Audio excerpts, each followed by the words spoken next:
సిలువలో మరణించి తిరిగి లేచిన యేసయ్యకి మహిమ కలుగును గాక. హల్లెలూయా. దేవి నామమునకు మహిమ కలుగును గాక. హల్లెలూయా. వెంటనే మన వాక్య భాగంలోకి వెళ్దాం. దావీదు రాసినటువంటి కీర్తనలు 3వ అధ్యాయంలో మనం ఒకసారి ధ్యానిస్తున్నాం.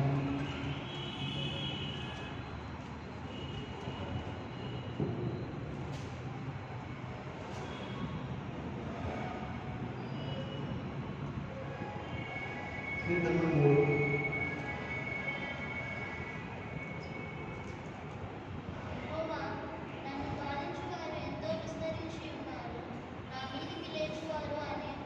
దేవునికి స్తోత్రం. హల్లెలూయా.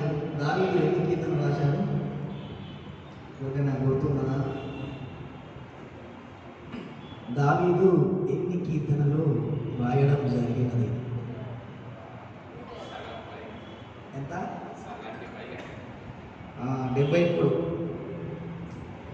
73 కీర్తనలు దావీదు మహారాజు రాయడం జరిగినది. ఈ 73 కీర్తనల నుంచి ఒక కీర్తన మాత్రం మనం ధ్యానించుకుంటున్నాం. కీర్తనలో 3:1, యెహోవా నన్ను బాధించు వారు ఎంతో విస్తరించి ఉన్నారు. దావీదు దేవునితో మాట్లాడుతున్నటువంటి మాట, యెహోవా నన్ను బాధించు వారు ఎంతో విస్తరించి ఉన్నారు. ఇదేంటి? దావీదును బాధించేవారు కొంతమంది ఉన్నారా? దావీదును ఇబ్బంది పెట్టేవారు కొంతమంది ఉన్నారా? దావీదు యొక్క హృదయాన్ని గాయపరిచేవారు ఉన్నారా? అంటే దావీదు మనిషి కాదా? మనిషి అన్నటువంటి ప్రతి ఒక్కరికి బాధ అనేది ఉంటుంది. మనిషి అన్నటువంటి ప్రతి ఒక్కరికి హృదయం అనేది గాయం అవుతూ ఉంటుంది. ఏదో ఒక సమయంలో దుఃఖం వస్తూ ఉంటుంది. బాధ పెట్టేవారికి ఎదురవుతూ ఉంటారు. సమస్యల్లో ఎక్కించే వారికి ఎదురవుతూ ఉంటారు. నీ జీవిత కాలంలో దావీదు దేవునితో మాట్లాడుతున్నాడు. నన్ను బాధించే వారికి ఎంతగానో విస్తరించి ఉన్నారు. ఎందుకు దావీదు దేవునితోనే మాట్లాడాలంటే, దావీదు యొక్క బాధ నుండి విడిపించేది దేవుడే కనుక. దావీదు అంటాడు, యెహోవా నేను చెట్టుకు మొరపెట్టట్లేదు, గుట్టకు మొరపెట్టట్లేదు, సృష్టికి నేను మొరపెట్టట్లేదు, సృష్టిలో ఉన్నటువంటి మన ఆకాశ నక్షత్రములకు నేను మొరపెట్టట్లేదు, సూర్య చంద్రులకు నేను మొరపెట్టేవాడిని కాదయ్యా. యెహోవా నన్ను బాధించు వారు ఎంతగానో విస్తరించి ఉన్నారు. నేను నీకు మాత్రం మొరపెట్టువాడని యెహోవా. నా బాధ నీకు మాత్రమే నేను తెలియజేస్తున్నాను. నన్ను బాధ పెట్టువారు కొంతమంది ఉన్నారయ్యా. నేను ఇప్పుడు ఏం చేస్తున్నానో తెలుసా? నేను పారిపోతూ ఉన్నానయ్యా అని చెప్తా ఉన్నాడు. దేవునికి స్తోత్రం. హల్లెలూయా. దావీదు పారిపోతా ఉన్నాడు. ఎవరి యుద్ధ నుండి పారిపోతున్నాడు ఈ వ్యక్తి? తన సొంత కుమారుడైనటువంటి అబ్షాలోము యుద్ధ నుండి పారిపోతా ఉన్నాడు. ఒక వ్యక్తి ఎప్పుడు పారిపోతాడు? సాధారణంగా ఒక మనిషి ఏ సందర్భంలో పారిపోతూ ఉంటాడు చెప్పండి? భయం లోపల ఉన్నప్పుడు. ఉదాహరణకి ఎవరైనా అప్పులవారు వచ్చి ఉన్నారా? అయ్యో ఈరోజు అప్పులవాడు వస్తున్నాడు కదా, ఖచ్చితంగా నన్ను డబ్బులు అడుగుతారు. ఈ సభలో ఉన్నది డబ్బులు లేవు, డబ్బులు ఇవ్వకపోతే తిడతారు కదా, అవమానపరుస్తారు కదా. ఇప్పుడు నేనేం చేయాలంటే తప్పించుకొని వెళ్ళిపోవాలి అక్కడ నుండి. తప్పు చేసిన వారు పారిపోతూ ఉంటారు. భయంతో నింపబడిన వారు పారిపోతూ ఉంటారు. ఒక మనిషి పారిపోవడానికి అనేకమైనటువంటి కారణాలు ఉన్నాయి. మరి దావీదు ఎందుకు పారిపోతా ఉన్నాడు? దావీదు ఒక రాజుగా ఉన్నాడు, పారిపోతా ఉన్నాడు తన కుమారి యొద్ద నుండి. అబ్షాలోము తన యొక్క సైన్యమును తీసుకొని దావీదు యొద్దకు బయలుదేరాలనుకున్నటువంటి సమయంలో దావీదు అది పసిగట్టి తన సైన్యముతో మాట్లాడతాడు, తన ప్రజలతో మాట్లాడతాడు. అయ్యో అబ్షాలోము మన యొద్దకే వస్తున్నాడు కనుక మనం ఇక్కడ నుండి బయలుదేరి వెళదాం పదాన్ని చెప్పేసి, ఇక్కడ నుంచి పారిపోదామని చెప్పేసి తన ప్రజలతో మాట్లాడడం జరుగుతూ ఉంటుంది. దేవునికి స్తోత్రం. హల్లెలూయా. ఎందుకు ఈ వ్యక్తి పారిపోతా ఉన్నాడు? గొలియాతును అంతం చేసింది ఎవరండి? గొలియాతును చంపింది ఎవరు? మహాబలి అభిషేకము నొందుకున్న దావీదే కదా, మరి ఎందుకు ఇతడు పారిపోతా ఉన్నాడు? అయ్యా నన్ను బాధించే వారు విస్తరించి ఉన్నారయ్యా అంటే, దావీదు ఒక స్థలంలో ఉన్నప్పుడు అతని బాధ పెట్టేవారు వచ్చినారు. సరే అని చెప్పేసి అక్కడి నుంచి వేరే స్థలంలోకి పారిపోయాడు. అక్కడికి కూడా వచ్చి ఉన్నారు. అక్కడి నుంచి మరలా వేరే స్థలం మార్చినాడు. అక్కడికి కూడా వస్తున్నారు. ఇప్పుడు చెప్తున్నాడు, యెహోవా నన్ను బాధించి వారు ఎంతో విస్తరించి ఉన్నారయ్యా అని. ఏం అర్థం కావట్లేదు. ఏ స్థలంలోనికి వెళ్ళినా వస్తా ఉన్నారు బాధ పెట్టేవారు. మనం ఈ పాలకూర విడిచి వేరే స్థలంలోకి వెళ్ళినా కానీ మనల్ని బాధ పెట్టేవారు, మన దుఃఖం పెట్టేవారు, మనల్ని అసహించుకునేవారు, మన చూసి ఓర్వలేక ఉండేవారు అనేక మంది బయలుదేరుతూనే ఉంటారు. కానీ వారి వైపు చూస్తే నువ్వు బలహీనంగా అయిపోతావు. అందుకే దావీదు ఏం చేస్తున్నాడంటే, నేను ఇక్కడి నుంచి వీళ్ళ వైపు నేను చూడను, నేను దేవుని వైపు చూసి దేవునికి మాత్రం మొరపెడతానని చెప్పి, యెహోవా నన్ను బాధించు వారు విస్తరించి ఉన్నారయ్యా అంటే దేవుడు చెప్తా ఉన్నాడు, నన్ను బాధ పెట్టువారు వాళ్ళే అని. దేవునికి స్తోత్రం, హల్లెలూయా. అంతకన్నా మునుపు దావీదు ఒకరి ఎదురుని పారిపోతాడు. ఎవరి ఎదురుని పారిపోతాడంటే సౌలు ఎదురుని పారిపోతా ఉంటాడు. సౌలు ఎదురుని ఎందుకు పారిపోవాలి? ఇంతకీ సౌలు ఎందుకు ఇతని మీద పగ పట్టాడు? ఎందుకు చంపుదామన్న ఉద్దేశం కలిగి ఉన్నాడు? చూద్దాం ఆ మాట ఒకసారి.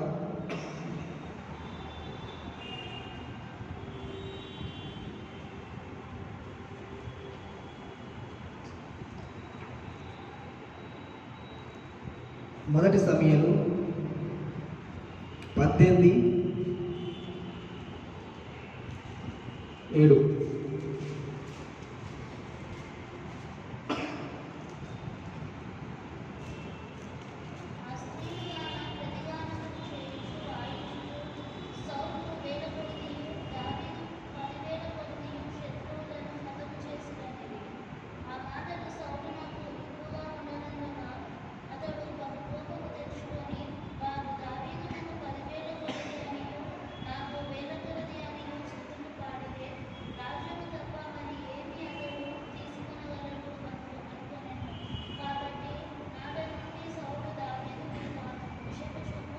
దేవునికి స్తోత్రం, హల్లెలూయా.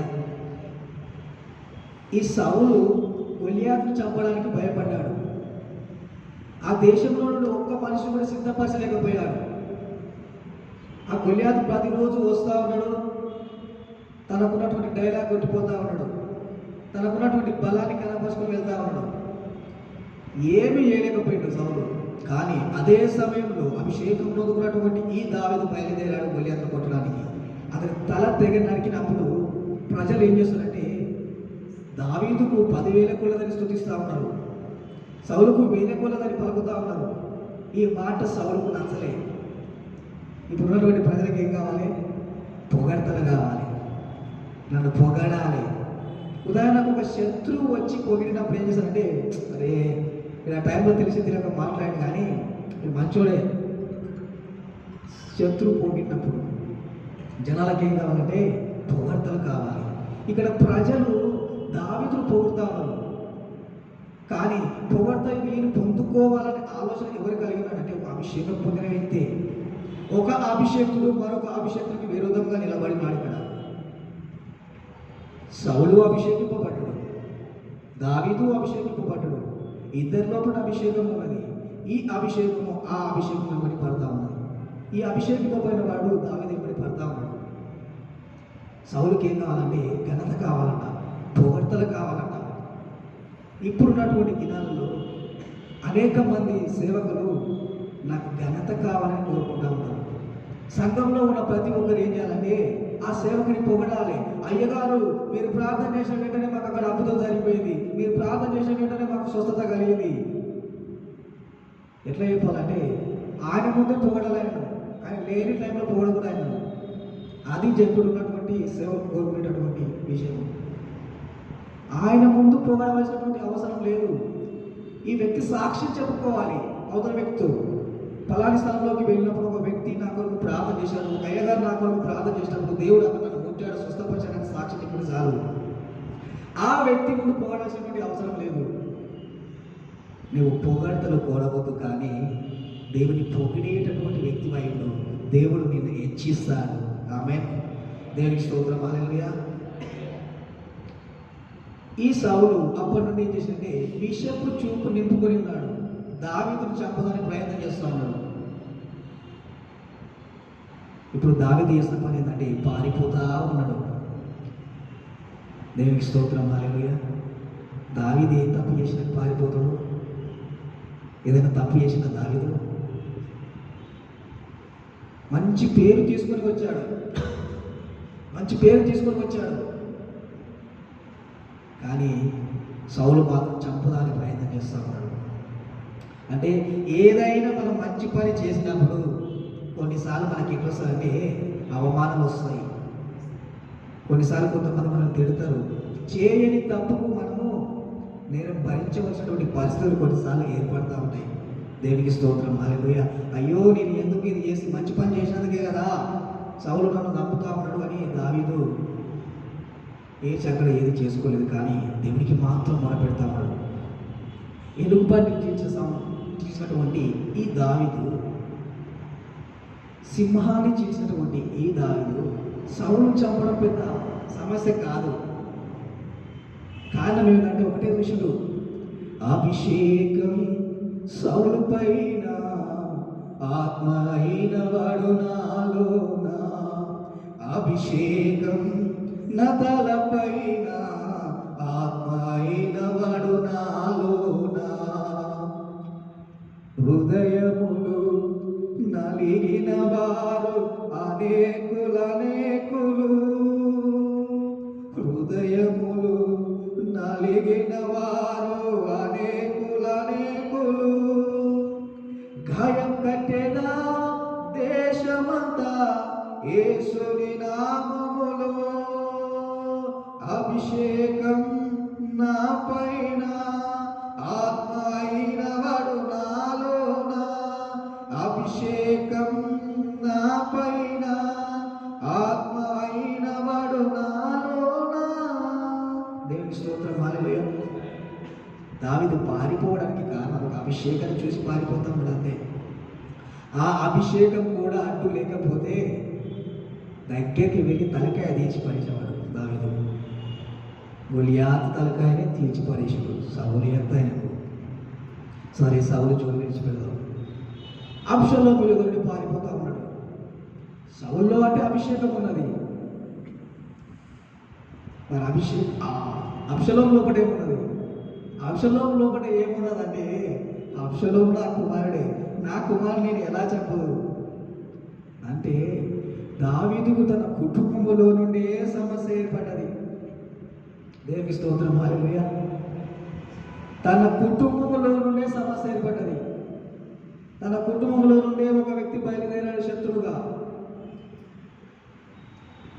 ఒక చోటు దావీదు వెళ్తా ఉన్నప్పుడు ఒక వ్యక్తి వచ్చి దావీదును శపిస్తూ మాట్లాడుతూ ఉంటాడు. అప్పుడు తన పక్కన నుండి ఒక వ్యక్తి మాట్లాడతాడు, అయ్యో దావీదు రాజు, వాడెవడయ్యా నిన్ను శపించనీకి, నువ్వు ఒక రాజు అయ్యా అంటాడు. అప్పుడు దావీదు మాట్లాడుతున్న మాట ఏంటంటే, నా కడుపున పుట్టిన వాడే నన్ను చంపుదామని ప్రయత్నం చేస్తున్నాడు.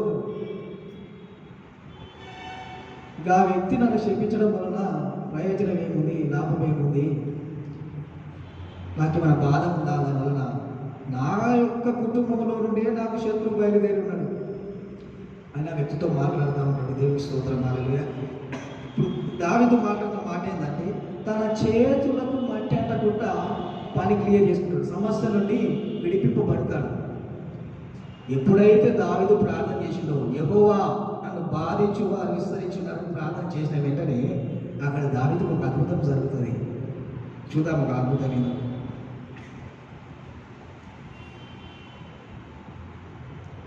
2 సమూయేలు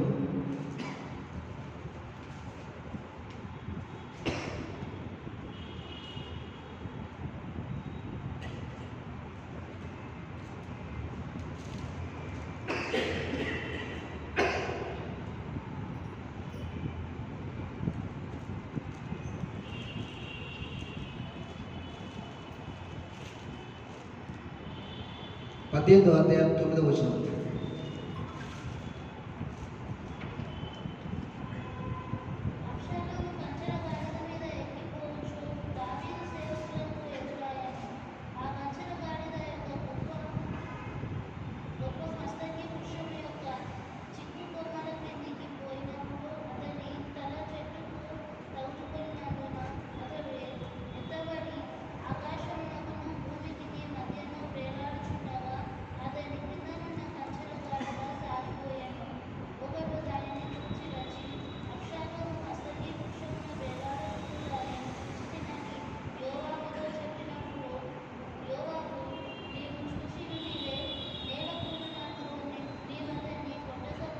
దేవునికి స్తోత్రం. హల్లెలూయా.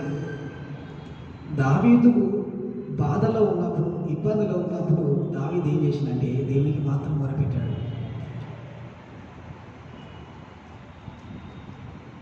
మనకు హృదయం ఎప్పుడైతే గాయం అవుతుందో, ఎప్పుడైతే మనసు బాధపడతాదో, ఎప్పుడైతే ఇబ్బందులు ఉంటామో, ఏదైనా సమస్యను చూస్తామో, ఆ సమస్యల వైపు మనం చూడకుండా ఏం చేయాలంటే మన మనసును ఏం చేయాలంటే దేవుని వైపు తిప్పాలి.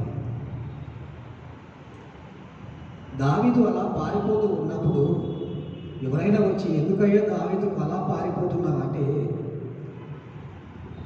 అబ్షలోము నన్ను తరుముతా ఉన్నాడు, సౌలు నన్ను తరిమి ఉన్నాడు, వీళ్ళందరూ ఏమైందంటే విస్తరించి ఉన్నారు, ఇక నేను పారిపోను, నేనేం చేస్తానంటే నా మనసు నేను దేవుని వైపు తిప్పుతాను. ఏమంటున్నాడు? నా మనసు నీ వైపు తిప్పిన వెంటనే శత్రువుల చేతి నుండి విడిపించినావు, కాపాడినావు. ఇతను ప్రార్థన చేసిన వెంటనే ఏంటని తెలుసా? అబ్షలోము కంచెర గాడిద మీద సవారీ చేస్తూ వస్తున్నాడు. అలా మార్గం మధ్యలో వస్తున్నప్పుడు ఒక మస్తకి వృక్షం చెట్టు కిందకి రాగానే ఆ కొమ్మలు తన తలకు వేలాడబడి ఉన్నాయి, తన తలకు చుట్టుకున్నది. బిగ్గర అలాగే పట్టుకొని ఉన్నప్పుడు కంచెర గాడ కొద్దిగా ముందుకు వెళ్ళిపోయింది. ఇప్పుడు ఏం జరుగుతుంది? ఈయన ఆడపడ్డాడు. శూన్యములో భూమిని వేలాడదీసిన రీతిగా అబ్షలోము ఆ చెట్టుకు భూమికి మధ్యలో వేలాడుతూ ఉన్నాడు. అది తెలిసిన దావిదు అనుకోవచ్చు, శూన్యములో ఈ భూమిని వేలాడదీసిన నా యేసయ్యా నీకే వందనం, నీకే వందనం, నీకే వందనం, నీకే వందనం. ప్రార్థన చేసిన వెంటనే, తన మనసు దేవుని వైపు తిప్పిన వెంటనే అక్కడ జరుగుతున్న పరిస్థితి ఏంటంటే, శూన్యములో దేవుడు భూమిని ఏ విధంగా వేలాడదీసి ఉన్నాడో సమస్య ఆ విధంగా చెట్టుకు భూమికి మధ్యలో వేలాడుతూ ఉన్నది. దేవునికి స్తోత్రం. హల్లెలూయా. నీకు ఏదైనా సమస్య ఉంటే, నీ హృదయాన్ని ఎవరైనా గాయపరిస్తే, ఎవరైనా హర్ట్ చేసి ఉంటే, ఆ సమస్యను బట్టి, ఆ పరిస్థితులను బట్టి యెహోవా నన్ను బాధించే వారు ఉన్నారయ్యా అని దావీదు చేసిన రీతిగా నువ్వు ప్రార్థన చేస్తే ఆ సమస్య అలా వేలాడబడుతూ ఉంటుంది. దేవునికి స్తోత్రం. హల్లెలూయా. సమస్య చచ్చిపోతుంది, నువ్వు బ్రతికి ఉంటావు. దేవునికి స్తోత్రం. హల్లెలూయా. నువ్వు బ్రతకాలి అంటే నీ మనస్సును నీవు దేవుని వైపు తిప్పాలి. ఇంటి దినాలు నీ మనసు ఏ విధంగా ఉండదో మనకు తెలియదు, కానీ దేవుడు అంటున్నాడు, ఈ దినమున, ఈ సమయమున నీ పరిస్థితి మారాలి అంటే నీ మనస్సు నా వైపు తిప్పుకో, అప్పుడు నేను నీ వైపు తిరుగుతాను, నీ సమస్యను నేను తీసివేస్తాను. దేవునికి స్తోత్రం. హల్లెలూయా. దావీదు వెళ్ళి చంపలేదు, దావీదు సైన్యాన్ని పంపలేదు, కానీ ఒకటి మాత్రం చేశాడు, నాకున్నది ఒకే ఒక ఆయుధమయ్యా. ఆ ఆయుధం ఏంటంటే ప్రార్థన శక్తి నాకు కావాలయ్యా, నీ పరలోక అభిషేకం కావాలయ్యా. ప్రార్థన శక్తి నాకు కావాలయ్యా, పరలోక అభిషేకం కావాలయ్యా. యేసయ్యా కావాలయ్యా, నీ ఆత్మ అభిషేకం కావాలయ్యా. యేసయ్యా కావాలయ్యా, నీ ఆత్మ అభిషేకం కావాలయ్యా. అయ్యా నాకున్నది ఒకే ఒక ఆయుధము, ఆ ఆయుధము పేరే ఈ ప్రార్థన. ఈ ప్రార్థన మాత్రం నీకు చేస్తా ఉన్నానయ్యా. యెహోవా నన్ను బాధించు వారు విస్తరించి ఉన్నారయ్యా. ఆ స్థలంలో ఉన్నప్పుడు నన్ను బాధ పెట్టి వారు వచ్చినారు, ఈ స్థలంలోకి వెళ్ళినప్పుడు నన్ను బాధ పెట్టి వారు వచ్చినారు. ఎక్కడికి వెళ్ళిన వారు విస్తరించి ఉన్నారయ్యా, ఎక్కడికి వెళ్ళిన వారు కనిపిస్తా ఉన్నారయ్యా. యెహోవా ఇప్పుడు నా మనసు నీ వైపు తిప్పుతా ఉన్నాను. అద్భుతం జరిగిపోయింది. దేవునికి స్తోత్రం. అలాగే ఎప్పుడైతే నీ మనసు ఆయన వైపు తిప్పుతావో, ఎప్పుడైతే నీకున్నటువంటి సమస్యను ఆయనకు చెప్పుతావో, ఆయనకు నీ సమస్యలు తెలియదు కాదు, కానీ నీ నోటి ఉంట నీవే నీ యొక్క సమస్యలను ఆయనకు చెప్పు. ఆయన అద్భుతం చేస్తాడు. దేవునికి స్తోత్రం. హల్లెలూయా.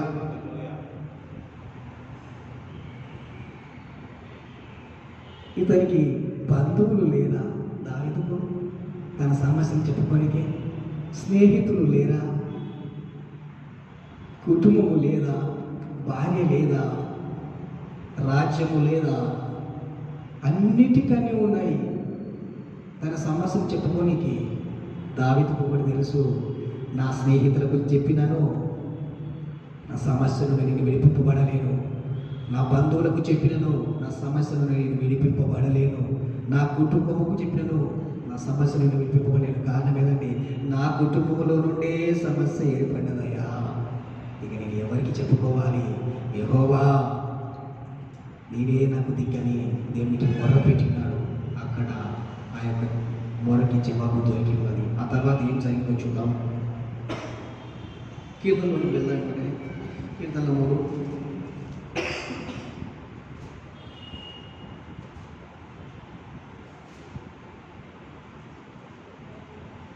3 5వ వచనం చదువుదాం.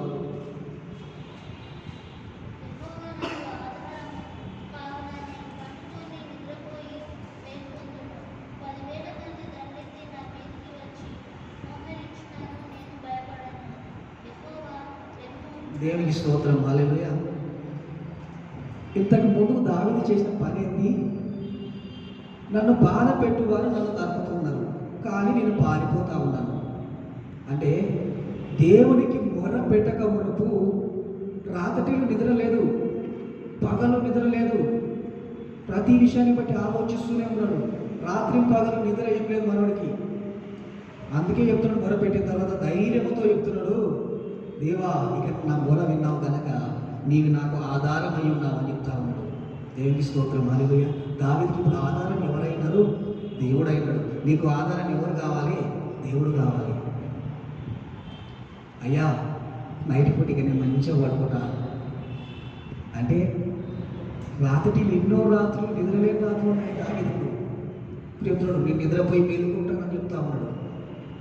దేవుడు ఈ దినాన నీకు ఆధారమై ఉండాలి. నీ జాబు నీకు ఆధారమై ఉండకూడదు, నీ కుటుంబం నీకు ఆధారమై ఉండకూడదు, నీకున్న భర్త నీకు ఆధారమై ఉండకూడదు, నీ స్నేహితులు నీకు ఆధారమై ఉండకూడదు, నీ డబ్బులు నీకు ఆధారమై ఉండకూడదు, నీకు ధనము నీ ఆధారమై ఉండకూడదు, ఇల్లు నీకు ఆధారమై ఉండకూడదు, నీ బంధువులు నీకు ఆధారమై ఉండకూడదు, ఎవరు నీకు ఆధారమై ఉండకూడదు. కానీ నిన్ను నన్ను సృష్టించినటువంటి సృష్టికర్త నీకు ఆధారమై ఉంటే నీ హృదయానికి సంతోషము సమాధానము దొరుకుతుంది. దేవునికి స్తోత్రం. హల్లెలూయా. శాంతి సమాధానం లేకుండా అనేక రాత్రులు పరిగెత్తినటువంటి ఈ దావీదు చెప్తున్న మాట, దేవా నీవు నాకు ఆధారమై ఉన్నావని చెప్తున్నాడు. ఇంత ధైర్యంగా ఎలా చెప్పగలుగుతున్నాడు? ప్రార్థన చేసిన దేవునికి స్తోత్రం. హల్లెలూయా. దావీదుకు తన బాధలు వినటకు దేవుడు ఉన్నాడన్న సంగతి దావీదు మర్చిపోలేదు. నువ్వు నేను మర్చిపోవద్దు. ఏది మర్చిపోకూడదు అంటే మన ప్రార్థన ఆలకించడం కొరకు ఒక దేవుడు మనకు ఉన్నాడు, మన తండ్రి మనకు ఉన్నాడన్న సంగతి మర్చిపోవద్దు. ఇంకా చెప్పాలంటే నీవు దేవుని బిడ్డవన్న సంగతి నువ్వు మర్చిపోవద్దు. దేవునికి స్తోత్రం. హల్లెలూయా. ఎప్పుడైతే నువ్వు దేవుని బిడ్డవన్న సంగతి మర్చిపోతావో నీ జీవితంలో నువ్వు పారిపోతూనే ఉంటావు. నేను దేవుని బిడ్డను, నేను ఎందుకు పారిపోవాలి, నేను స్థిరంగా ఇక్కడ ఉండాలి అని నువ్వు ఆలోచిస్తే నువ్వు ప్రార్థన చేస్తావు కనుక నువ్వు పారిపోవు. ఏదైతే సమస్య నేను పారవేస్తుందో, ఏదైతే సమస్య నిన్ను వెంటాడుతుందో ఆ సమస్య ఏం చేస్తుందంటే నిన్ను చూసి పారిపోతూ ఉంటుంది. దేవునికి స్తోత్రం. హల్లెలూయా. నిన్ను చూసి సమస్య పారిపోవాలంటే నువ్వు స్థిరంగా ఉండి దేవునికి మొరపెట్టాలి. అప్పుడే దేవుని ఆత్మ అక్కడ దిగి దేవుడు అద్భుతం చేస్తాడు. దేవునికి స్తోత్రం. హల్లెలూయా. కీర్తనలు దాని తర్వాత వస్తే ఇప్పుడు చెప్తున్నాను, 10,000 మంది దండెత్తి నా మీదకి వచ్చి మోహరించినను నేను భయపడను. దేవునికి స్తోత్రం. హల్లెలూయా. అంతకు ముందుకు అహితోపేలైనటువంటి ఒక వ్యక్తి ఏం చేశాడంటే 12,000 మందిని సమకూర్చి నేను దావీదు యుద్ధకు వెళ్ళి దావీదును చంపిస్తాననేటువంటి మాట ఆలోచన చేశాడంటే అబ్షాలోముతో ఆలోచన చేస్తూ ఉంటాడు. కానీ ఈ అబ్షాలోము అహితోపేలు యొక్క ఆలోచన స్వీకరించడు, వేరే యొక్క వ్యక్తి యొక్క ఆలోచన స్వీకరిస్తాడు. ఈ అహితోపేలు ఎవరంటే ఒక మంత్రిగా పనిచేస్తాడు. ఎవరి యుద్ధం అంటే దావీదు యుద్ధనే. దావీదు దగ్గర పనిచేస్తున్న వ్యక్తి దావీదుకే వెన్నుపోటకు వచ్చినాడు. ఎవరిని నమ్మాలి దావీదు? ఎవరిని నమ్ముతాడు దావీదు? అందుకే ఎవరిని నమ్మను ప్రభువా, నా పక్కలో ఉన్నోడే నాకు వెన్నుపోటు వస్తాను. నేను ఎలా నమ్ముతాను ప్రభువా? నేను నిన్ను మాత్రం నమ్ముతున్నానయ్యా, నీవే నాకు ఆధారమైనవయ్యా, ఇక నేను భయపడదని చెప్తా ఉన్నాడు. దేవునికి స్తోత్రం. హల్లెలూయా. 10,000 మంది దండెత్తి వచ్చి మోహరించను, నేను భయపడను అంటే అంతకు మునుపు భయపడి ఉన్నాడు. అంతకు మునుపు ఈ విషయాన్ని బట్టి ప్రార్థన చేయలేదు కనుక దావీదు భయపడి పారిపోయాడు.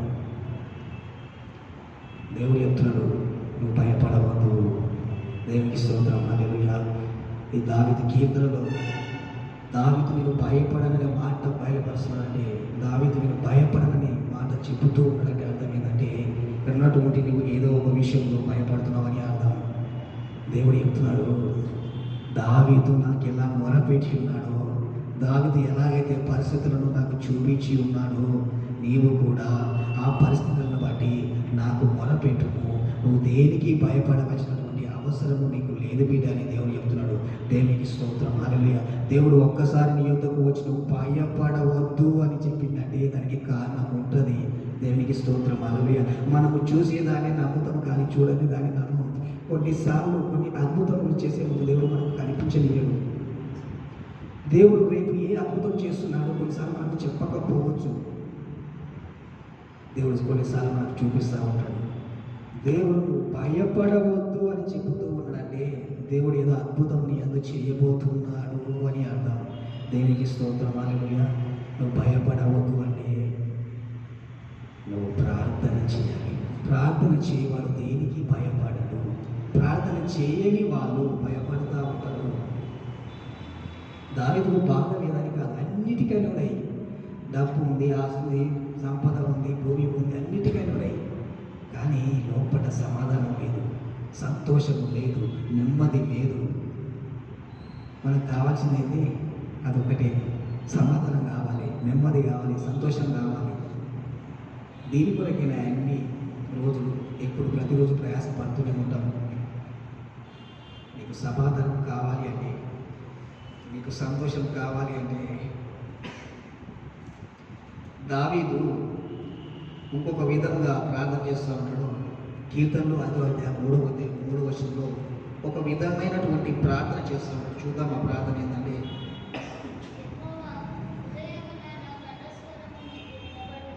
దేవునికి స్తోత్రం. హల్లెలూయా. యెహోవా ఉదయమున నా కంఠస్వరం నీకు వినబడును. కీర్తన 119:47 చూస్తే ఇంకొక మాట మాట్లాడతాడు. తెల్లవారక మునిపే నేను నీకు మొరపెట్టుకుని అని చెప్తాడు. నీ మాటల మీద నేను ఆశ పెట్టుకుని ఉన్నానని చెప్తాడు. నేను తెల్లవారక మునిపే మొరపెట్టాను, నీ మాటల మీద నేను ఆశ పెట్టుకున్నాను అని. అంటే ఉదయాన్నే ఏం చేయాలంటే దేవునికి మొరపెట్టాలి. ఉదయాన్నే లేచేటటువంటి అలవాటు మీకు ఉన్నదా? ఏ టైంకి మీరు లేస్తూ ఉన్నారు? దావీదు రాత్రి ఏ టైం పడుకున్నాడో మనకు తెలుసా? తెలియదు. ఏ టైం పడుకుంటున్నాడో తెలియదు. రాత్రి పగలు నిద్రలే టైం ఉన్నాయి. కానీ ఉదయమున లేచి దేవునికి తన స్వరాన్ని వినిపిస్తూ ఉన్నాడు. దేవునికి స్తోత్రం. హల్లెలూయా. ఉదయాన్నే మన స్వరం మనకి ఇవ్వాలి. ఎందుకు ఉదయాన్నే ప్రార్థన చేయాలి? ఉదయకాల సమయంలో ప్రార్థన అంత ప్రాముఖ్యమా? మధ్యాహ్నం ప్రార్థన చేస్తాం, సాయంత్రం ప్రార్థన చేస్తాం, పడుకునే ముందు ప్రార్థన చేస్తాం. మరి ఉదయకాలం ఎందుకు అంత త్వరగా లేచి ప్రార్థన చేయాలి? ఆ దినమును అప్పటి నుండి నువ్వు స్టార్ట్ చేస్తావు కనుక నువ్వు ఏం చేయాలంటే ప్రార్థన చేయాలి. ప్రభువా, ఈ దినమున నాకు సంతోషాన్ని ఇవ్వండి, ఈ దినమున నాకు సమాధానాన్ని ఇవ్వండి, ఈ దినాల నేను ఎక్కడికి వెళ్ళాలి, ఏం చేయాలి, నేను చేసినటువంటి పనిలో నాకు సహాయం దయచేయండి, ఈ దినము నాకు సక్సెస్గా ఉండాలి, ఈ దినమున విజయవంతంగా నాకు ఊహించండి. ఆ దినము కొరకు ఆ దినాన ఉదయాన నువ్వు ప్రార్థన చేయాలి. దేవునికి స్తోత్రం, హల్లెలూయా. చాలామంది ఉదయకాలంలో లేచిన వెంటనే ఏం చేస్తారంటే తమ ఫోన్ పట్టుకొని ఈరోజు వార్తలు సమాచారం ఏంటి, వాట్సాప్లో మెసేజ్లు ఏంటి అని ఆ వాట్సాప్ మెసేజ్లు చూస్తూ ఉంటారు. ఉదాహరణకి రెగ్యులర్గా ఒక వ్యక్తి మనకు వాట్సాప్ మెసేజ్ గుడ్ మార్నింగ్ లేకపోతే ఏదో ఒక వాక్యం పంపేటటువంటి వ్యక్తి ఆ రోజు చూస్తే ఆన్లైన్లోనే ఉన్నారు, కానీ మనకు ఎలాంటి మెసేజ్ రిప్లై రాకపోతే మనం చూస్తూనే ఉన్నాం. లేక మనకు ఇష్టమైనటువంటి వ్యక్తులు ఆన్లైన్లో ఉన్నట్టు అలాగే కనపడతాయి, కానీ మనం పంపించినటువంటి మెసేజ్కి రిప్లై రాకపోతే పరిస్థితి ఏ విధంగా ఉంటుంది? అర్థం కాలేదా? ఎవరైనా మనకు ఇష్టమైనటువంటి వ్యక్తులు లేకపోతే మనతో సహవాసం చేసినటువంటి వ్యక్తులు మనం ఏదైనా మెసేజ్ పంపినప్పుడు ఆ మెసేజ్కి వాళ్ళు రిప్లై ఇవ్వకపోతే ఆన్లైన్లో ఉన్నట్టు అలాగే కనపడుతుంది. ఒక గంట సేపు వెయిట్ చేసినాం, ఇంకా మెసేజ్ రిప్లై రాలేదు, పరిస్థితి ఎలా ఉంటుంది? నాకు తెలియకుండా ఈ వ్యక్తులు ఇంకా ఎవరితో చాట్ చేస్తూ ఉన్నారు, ఎవరితో మెసేజ్ చేస్తూ ఉన్నారు, కానీ నాకెందుకు జవాబు రావట్లేదు, నాకెందుకు నేను పంపిన మెసేజ్కి జవాబు ఇవ్వట్లేదు. ఉదయాల లేచినాడే గుడ్ మార్నింగ్ అని పంపుతాం, ఒక ఛాయ్ కప్ పంపుతాం, గుడ్ మార్నింగ్, ఛాయ్ తాగిరా లేదా అని, ఎందుకు జవాబు రావలేదు అనేటువంటి విషయాన్ని బట్టి కొంత బాధపడుతుండవచ్చు. నీకు జవాబు రాకపోతే నువ్వు ఎలా బాధపడతావో నీ గుడ్ మార్నింగ్ కొరకు ఉదయకాల సమయం దేవుడు చెవింటూ ఉంటాడు. దేవునికి స్తోత్రం, హల్లెలూయా. దేవుడు నిన్ను ప్రేమిస్తూ ఉన్నాడు కనుక ఉదయకాల సమయంలో నీ గుడ్ మార్నింగ్ కొరకు నీ యొక్క ప్రార్థన విన్న కొరకు ఆయన ఎదురు చూస్తూనే ఉంటాడు. నువ్వు ఆన్లైన్లో ఉండి అంటే మేలుకొని ఉండి ఆయనకు మొర పెట్టకపోతే ఆయనకి ఎట్లుండొచ్చు? 3:30కు నువ్వు లేచి 5 గంటల వరకు ఫోనే చూస్తూ ఉంటే 5:30 తర్వాత మళ్ళీ లేచి నీ పనులు చూసుకొని పోతే దేవుడికి ఎట్లా ఉండొచ్చు? ఆన్లైన్లో ఉన్నప్పుడు నీకు మెసేజ్కి రిప్లై రాకపోతే నీ పరిస్థితి ఎట్లా ఉందో అక్కడ దేవుని పరిస్థితి ఆ విధంగానే ఉంటుంది. ఆయన ఏం చేయాలి? ఆయన ఏమనాలి? దేవునికి స్తోత్రం, హల్లెలూయా. ముఖ్యంగా నీ పరిస్థితులు మారాలంటే, నీ జీవితంలో నీకు అద్భుతం జరగాలి అంటే, నీ కుటుంబంలో అద్భుతం జరగాలి అంటే ఉదయకాలమున లేచి దేవునికి మొరపెట్టి 100% నేను చెప్తున్నా, నీ పరిస్థితులు మారుతాయి, నీ కుటుంబ పరిస్థితులు మారుతాయి, నీ ప్రార్థనకు జవాబు దొరుకుతుంది. దేవునికి స్తోత్రం, హల్లెలూయా. ఉదయకాల ప్రార్థన చాలా ప్రాముఖ్యమైనది. ఉదయకాలం లేచి 10 నిమిషాలైనా పర్వాలేదు ప్రార్థన చేసి చూడు, నీ యొక్క ఉదయానికి ఎంత నెమ్మది దొరుకుతుందో అనుభూతితో నేను చెప్తాను. దేవునికి స్తోత్రం, హల్లెలూయా. ఈ దినమున దావీదు కీర్తన ద్వారా మనం నేర్చుకున్న విషయం ఏమిటంటే ప్రార్థన చెయ్యాలి. ప్రతి పరిస్థితిని మార్చేది ప్రార్థననే. దావీదు ప్రార్థన ప్రార్థన ప్రార్థన. దేవునికి స్తోత్రం, హల్లెలూయా. ఈ దినాన మనం ఒక్కసారి మన గురించి మనం ఆలోచిద్దాం. ఏదైనా సమస్య మనల్ని వెంబడిస్తూ ఉన్నప్పుడు ఆ సమస్యను బట్టి మనం ప్రార్థన చేశామా లేదా? ఆ సమస్యను దేవునికి చూపించామా లేదా? చూపించకపోతే మనం ఏం చేద్దామంటే, ప్రభువా పలాని విషయంలో నేను బాధపడతా ఉన్నాను, పలాని విషయం నన్ను కృంగదీస్తూ ఉన్నది, పలాని విషయాన్ని బట్టి నేను భయపడతా ఉన్నాను అని నువ్వు ప్రార్థన చేస్తే దేవుడు నీ పరిస్థితిని మారుస్తాడు. ప్రార్థించుకుందాం. Thank you Jesus. మహోన్నత గొప్ప దేవానికి వందనాలు, స్తోత్రం తండ్రి. ఆశ్చర్యకార్యం చేయబడ, అద్భుత కార్యం చేయబడ జ్ఞానవంతుడా, మరి ఈ సమయంలో ప్రభువా నీ బిడ్డలమైన మాతో మాట్లాడినందుకై నీకు వందనాలు, స్తోత్రమయ్యా. Thank you Jesus, thank you Jesus, thank you Jesus, thank you Holy Spirit, thank you Holy Spirit, thank you Holy Spirit. యేసయ్యా నీకు వందనములు. మరి ఎంతమంది అయితే ప్రభువా ఈ వాక్యం విని ఉన్నారు ప్రభువా, వారిని ఏదైనా సమస్య ప్రభువా వెంటాడుతూ ఉంటే ప్రభువా, ఏదైనా బాధ పెడుతూ ఉంటే ప్రభువా, యేసు నామములో ఆ సమస్యను కాలిపోమని ఆజ్ఞాపిస్తున్నాను. మహోన్నతానికి వందనం స్తోత్రము తండ్రి. సంవత్సరంలో వినిపించినందుకై మీకు వందనం స్తోత్రమయ్యా. వాక్యమైనటువంటి మీ బిడ్డల్లో ప్రభు మీరు అద్భుతకరం చేసి నడిపించండి, ఆశ్చర్యకరం చేసి నడిపించండి. మీ కాపుదల బిడ్డల గురించి ప్రార్థిస్తాం. ఏ కొదువ లేకుండా ప్రభు మీరు ఆ కుటుంబంలో దీవించండి, ఆశీర్వదించమని ముందునటువంటి సమయాలు ప్రభు వారి జీవితాలను మీ హస్తాలకు సమర్పిస్తున్నాం. యేసు క్రీస్తు నామములో స్తుతించి ప్రార్థిస్తున్నాము తండ్రి. ఆమేన్.